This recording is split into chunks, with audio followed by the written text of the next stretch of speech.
the first thing I do for any listing is I have an intake call with them. It's more or less a discovery call. So everyone's got a different situation for moving. Some people are moving for relocation to another part of the country. Other people want to stay in town or whatever. So I really need to understand where they're going, not just about the property itself.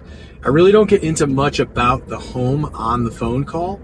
I've got some pre-qualifying questions for people, like, more or less like, their situation rather than just the property. And I ask a few questions about recent updates. And then once that's done, my assistant will complete, pulling all the data about the property from the field card, deeds. We'll look at comps together, and I'll form the CMA myself, but then they'll take that, put that together in a seller guide that we have, and prepare for a listing appointment. So most of what I do is generally leveraged either through the system of the pre-listing questionnaire or through the systems of having people there to help. Yeah, you're going to come with me, right?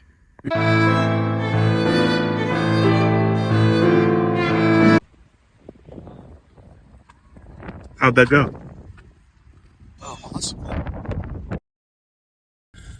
Yeah, so now that we just got the listing appointment done, I am headed to Starbucks because who doesn't want to drink 4 cups of coffee a day? You just threw out a Starbucks cup.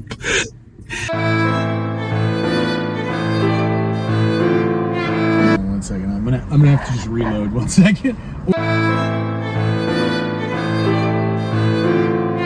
The iced grande lavender oat milk matcha for our creative director, Denzel. Thanks. Thank you, sir.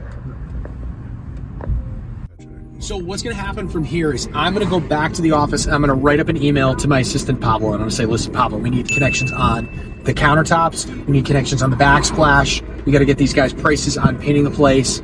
And they're going to use the trusted contractor list, and they're going to send emails to everyone. Once that happens, we're going to also send connections to one of our lender partners who's licensed throughout the country. So Champagnosian, who's licensed in Virginia where they're moving. And then we're also going to find a great realtor within our network to be able to service them. So once you get all of those pieces in place, now all of a sudden the team can run, the listing coordinator, everyone's running on this deal. And now I can focus on getting new business. So I don't have to actually look at that deal until it's right about goes on market. We reevaluate on pricing, provide a high trust call with the customer, and then it gets to the market. Then we're going to do, offer reviews and answer any questions that we have. And then from there, it's just, sporadic, but scheduled, check-ins. And so you really obtain your schedule. You keep your schedule most dialed when you focus on listings. And that's why I think, every real estate agent needs to just focus on listings. I heard this a long time ago. If you control the listings, you control the market. And I said to myself when I first heard that's just part of the answer. You don't just control the market, you also control your time. And when you control your time, then you get to run the business and the business doesn't run you.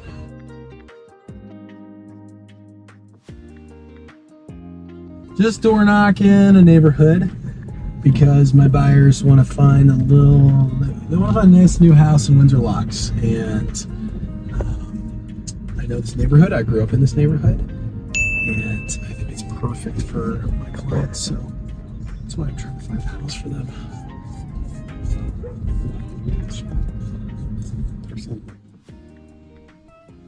I just stopped by the neighborhood again for the second time just to knock on a few doors. I do have some buyers who would love to live in the neighborhood. So I don't know if you have any intention of selling at all, but if you do, would you give me a call at 860-670.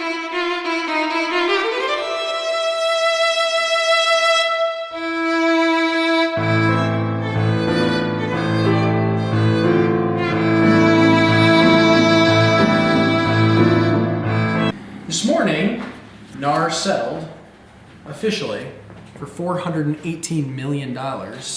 So, you are one of my first calls.